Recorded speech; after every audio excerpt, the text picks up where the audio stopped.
Alright, so I'm back, and today we're going to do a rant of the week. I haven't done this in a long time, just because work restraints have been crazy, and to be completely honest, there hasn't been that many topics that I wanted to talk about. I mean, I never watched the Transformer 5 movie. I have something planned for that later on.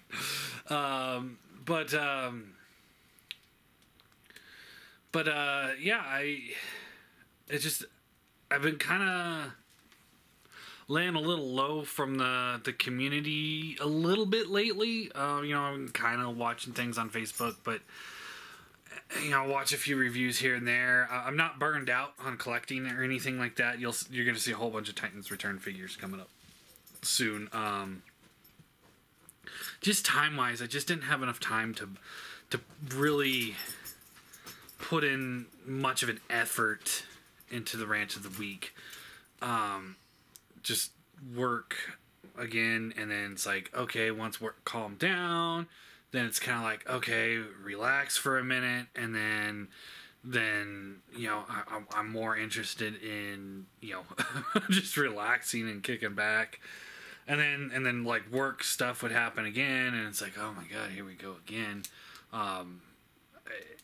Anyway, so, but one topic that I've been seeing come up quite a bit, and I wanted to put in my 2 cents on it, because I'm surprised I actually haven't done a rant of the week on this before, is KOs. I've seen a couple videos on it, a few people on Facebook, posting big long things about for or against, or, what have you for KO figures. Do you like KOs? Do you, what have you? So I wanted to put my 2 cents in on the situation with KOs, because there's quite a bit of them all of a sudden, and as most viewers from that have watched my channel a bit know, I'm not opposed to buying a KO. I'm always intrigued enough to take a look. I've always been intrigued enough to take a look. I remember years and years and years ago walking through Big Lots and finding a bunch of knockoff G1 combiners and a bunch of knockoff Beast War figures, and it's like, I'm gonna buy them. I want to give them a shot. They're only a couple dollars, so what harm can it do? So let's I guess first off, when we're talking about KO, what is a KO? Of course, a KO, very bluntly, is anything that's knocked off from another company. Or, I'd say even to an extent from yourself, if it's a cheaper valued figure. The Jetfire that I looked at recently, one could argue, because it's based off of the Starscream Legends figure. Not heavily, but it's still somewhat based off of it. So one could make the argument that this is an oversized KO of an official product, but it's by an official company. So would that count as a KO? Maybe. That's a question for another day, maybe. But I can't even get him to stand back up.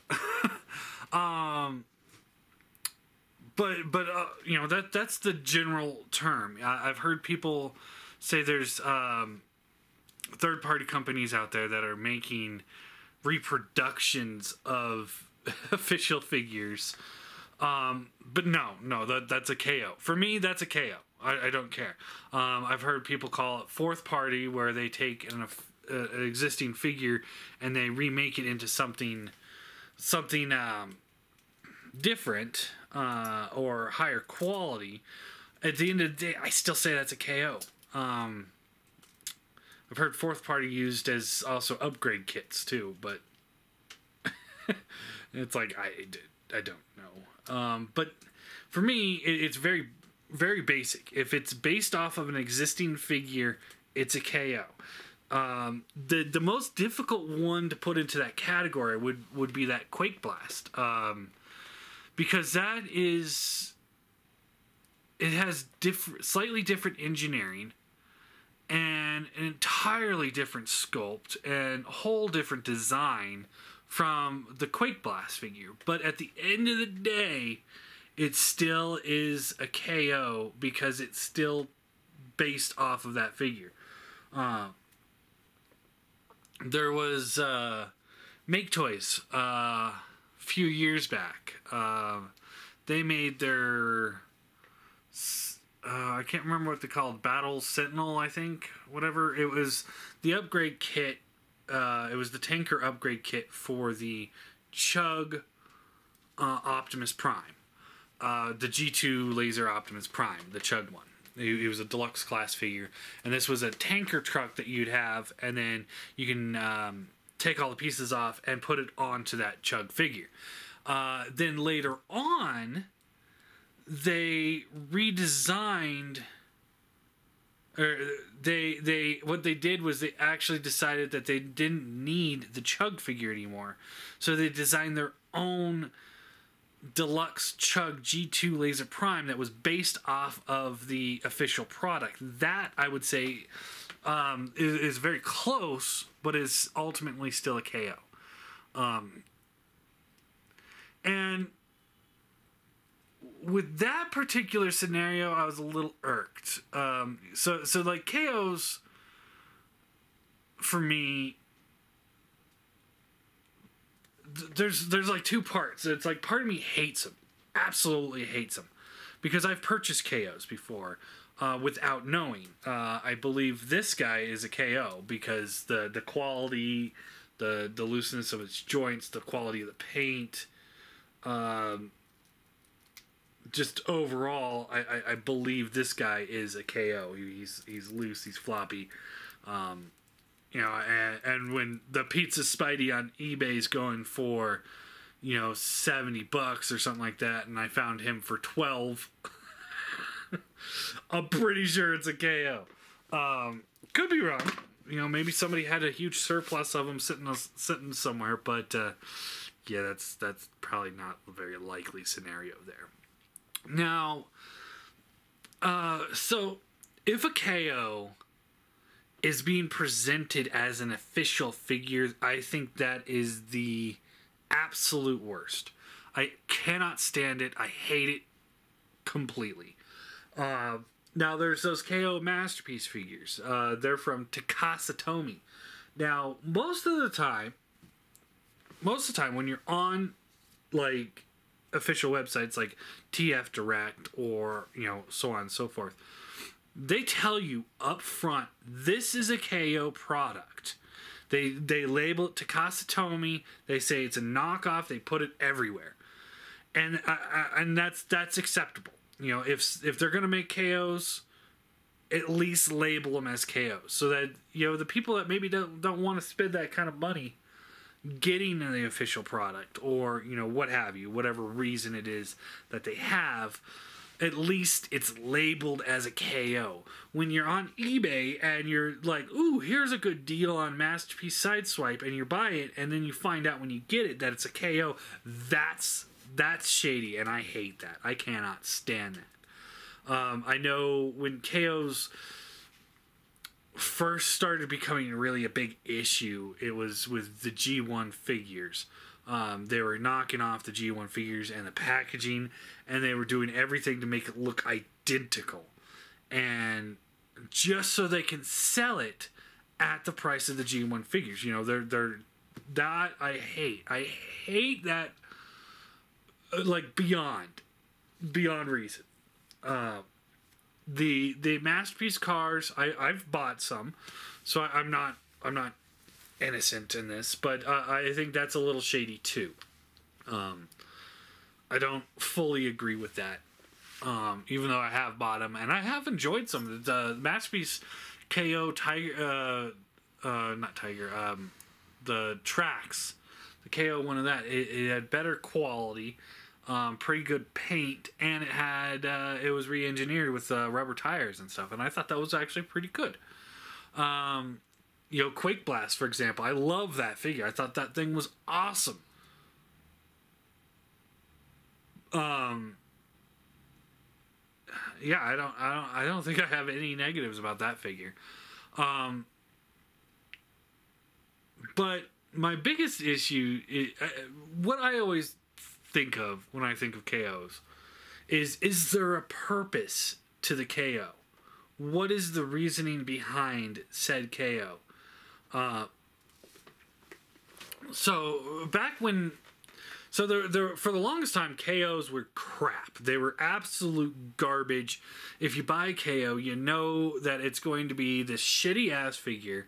Usually you use it for custom, or you use it as cannon fodder for something. You know, you weren't buying it to collect a KO. Very few people would buy KOs to collect KOs. This is years ago, before Masterpiece became a big deal, before all of that. Then there's a website called KO Toys. They started making the CHMS Seekers. Now, I've heard that CHMS turned into...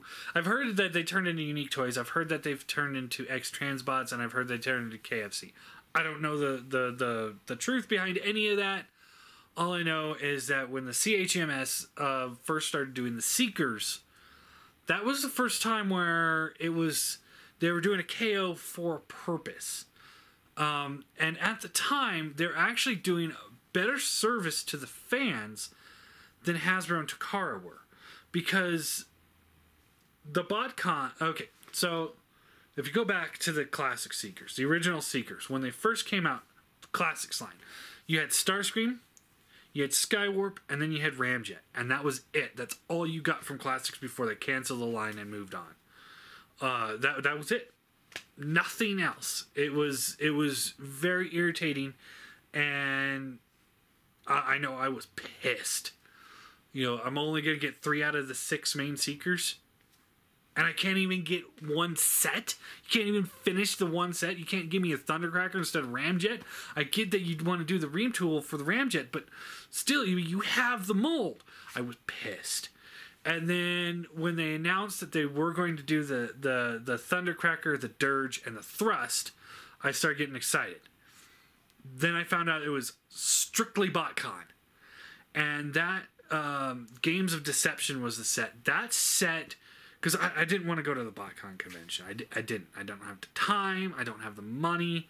But that set, the cost of that thing went through the roof instantly. It was absolutely insane. And I remember I bought the Thundercracker. I spent like $100-something on the Thundercracker for deluxe. And mine came with mixed up missile pods. I think you had 2 right missile pods, so that sucked. And I got it from eBay, and the guy's like, "Oh, there's nothing I can do." So it's like, fuck. It's like, fuck. So then later on, Takara releases them. First they did Thundercracker and Skywarp as exclusive for a certain store, I believe. And again, the costs on those things were just insane. You're looking at $70 to $80 a piece. And I paid for it. I did. I bought them. And the biggest problem I had there was the fact that the shoulders, the where the launchers would plug in, was too loose, so they wouldn't stick on. And I didn't want to sit there and try and fix an $80 figure because I didn't want to accidentally break it, because it's an $80 fucking figure. It was insane. Then Takara did the Dirge and Thrust. They sculpted new wings for them. Again, exclusive sets. And they were going for insane prices as well. I think they had a little bit better quality. I picked them up. I still bought them. Definitely had buyer remorse right away from them. Yeah. But then CHMS started coming out. And so the first thing they did was Thundercracker and Skywarp. And they did them at, I think it was like $25 a piece. So a little bit more than the Hasbro figures. But way cheaper than the BotCon or Takara. prices and way cheaper than what the Chug Skywarp's cost had become. They painted them into car versions, and they, for the most part, the first Thundercracker had some QC issues, but then they did a second release of Thundercracker without any QC issues. I think the feet still had a slight bit of an issue, but overall the figures were pretty solid. And that was the first time for me, anyway, that I've seen a KO where it's like, you know what, this is a better quality than the $70 exclusive figure I just bought. You know, what the fuck? Why am I spending $70 when I can spend $25 for something that looks better, feels better, and plays better? I was blown away. And of course, then they did the Thrust and Dirge, but by that point, Generations had released Thundercracker, Dirge, and Thrust, so it wasn't as a big of a deal as when the first Thundercracker came out. I believe that was the time framing anyway. But anyway, especially the Skywarp. The Skywarp was amazing because they never re-released Skywarp American-wise. And then they started going outside the box. They did the Black Death Starscream. They did a mustard yellow Sunstorm. And then everyone said, we don't like this Sunstorm, we want an orange. So then they released an orange one. They were listening to the fans, exactly what we wanted at the time, and they were able to release it within a few, I think it was like a month or two, like after hearing like, oh hey, this is what you want, okay, this is what you're gonna get. They did the Ghost, all the Seekers as Ghosts. They did the bright yellow Rainmakers from the cartoon, not the bot concept that was completely off.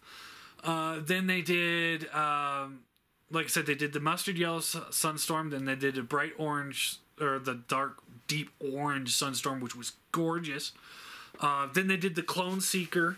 They even released him in like a 3-pack. And it's just like, you know, I think they were planning on doing an Acid Storm, and then like an Acid Storm that looked more like a Takara style jet rather than the camo.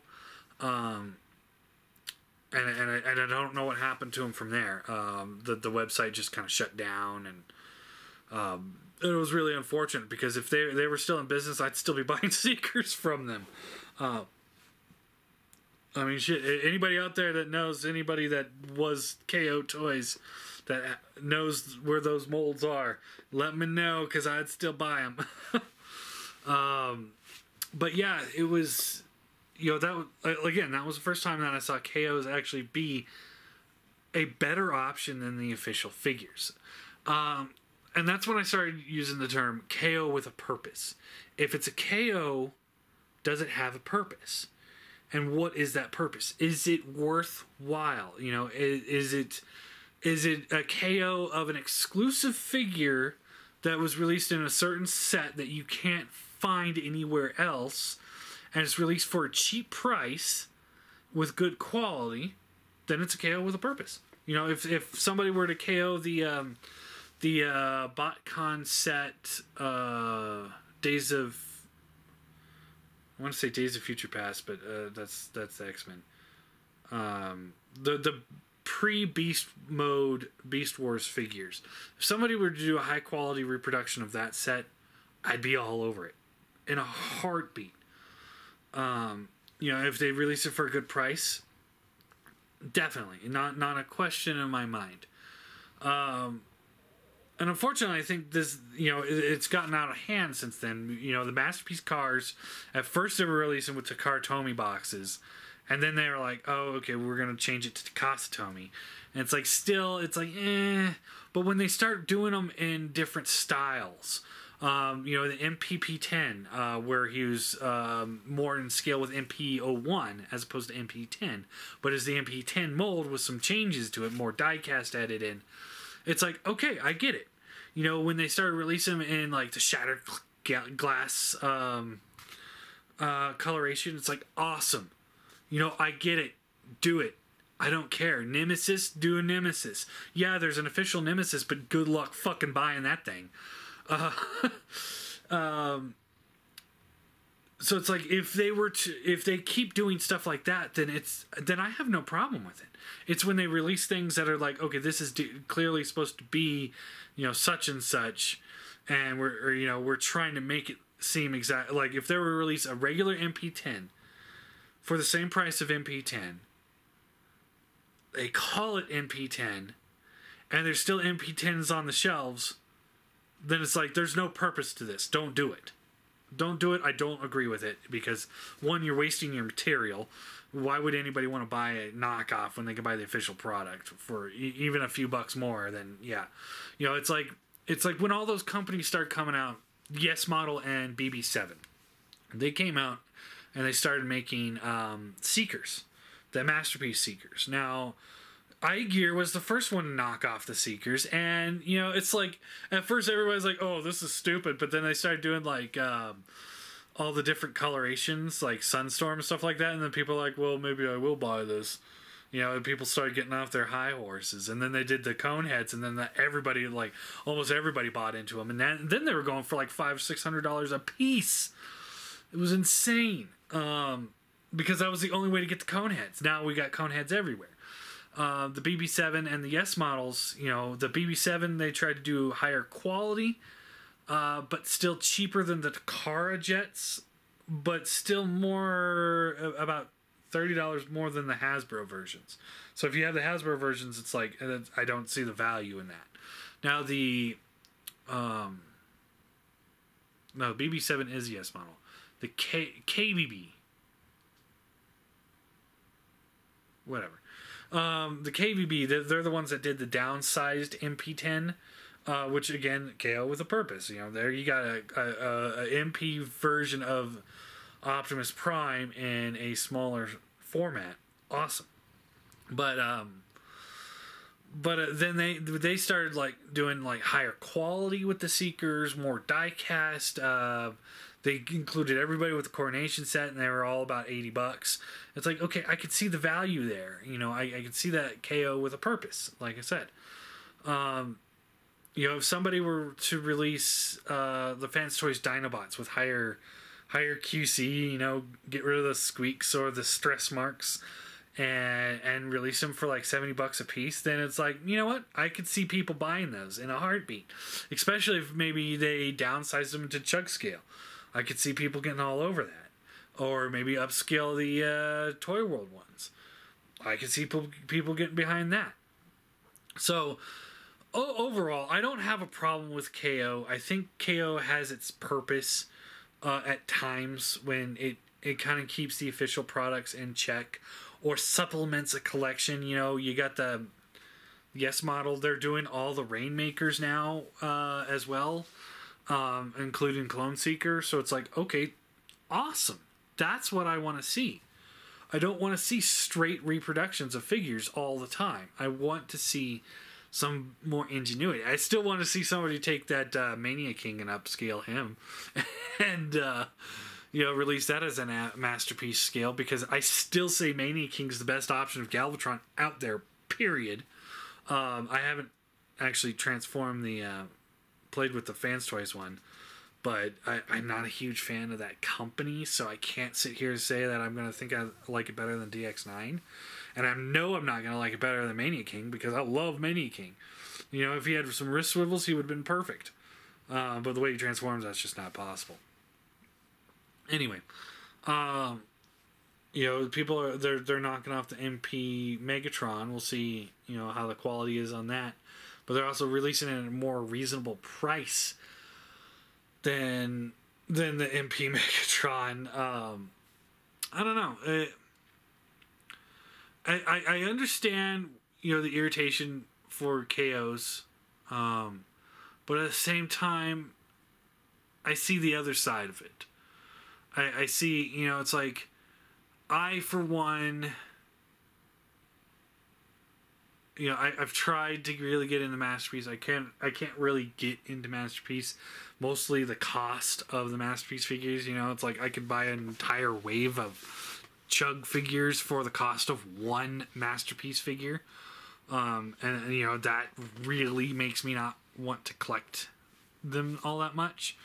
But to spend $200 on every single Takara Seeker is just ridiculous.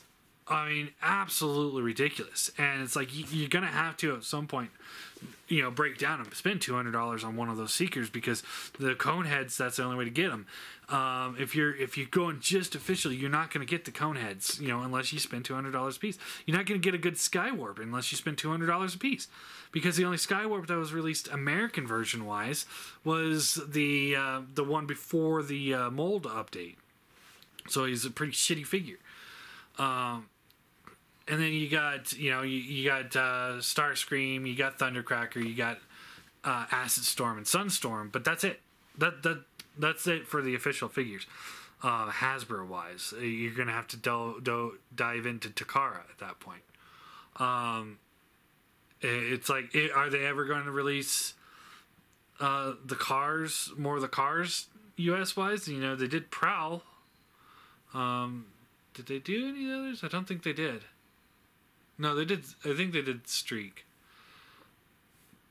I don't know. I can't remember now.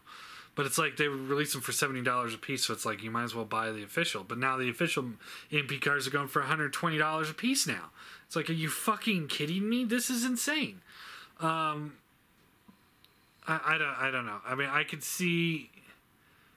easily see people slipping down that KO hole to fill in those holes in their collection, because they don't want to spend that kind of money. I don't want to spend $200 on one Seeker when I'm one of those people that I want the entire set. You know, I want Clone Seekers, I want Rainmakers, I want the original 3, I want the Coneheads, I want the G2 versions.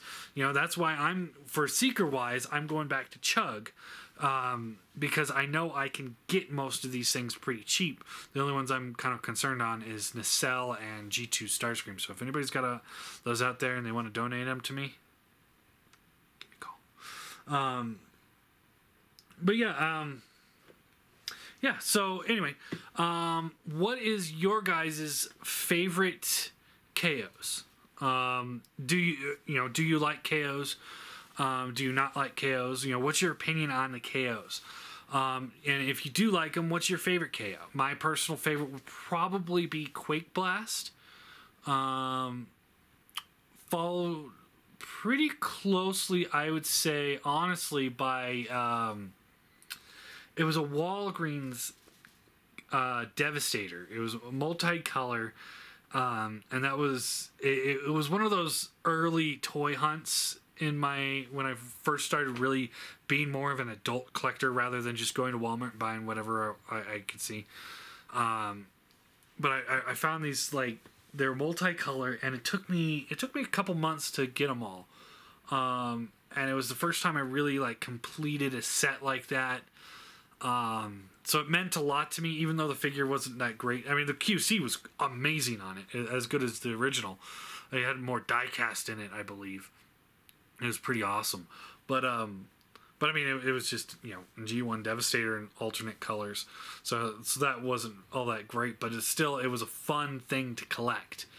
So I remember that fondly. The Quake Blast was amazing. Even though I'm not going MP, really, I probably am going to pick them up again. Maybe get a black version. Just because I like that. The Quake Blast. I just like it. I mean, I'm not gonna be like, oh, I'm only collecting Chug. You know, I'm definitely gonna pick up MPs here and there when they're good. You know, it's like, you know, waiting for Takara to release Tigatron from the Cheetor mold. You know, if a KO company came out tomorrow and said, hey, we've got Tigatron on the way, I'm buying the Tigatron from them. I'm not going to wait for Takara to come out with an $80 Tigatron later on down the road. You know, when I can get it sooner. Although I'd probably still buy both. You know, if the KO's got better quality. Anyway, so what's your guys' opinion on KOs? Post below, and then in about a week or so, I'm going to try and read off all the comments and do like a video reply to everybody. So yeah, what are you guys' thoughts?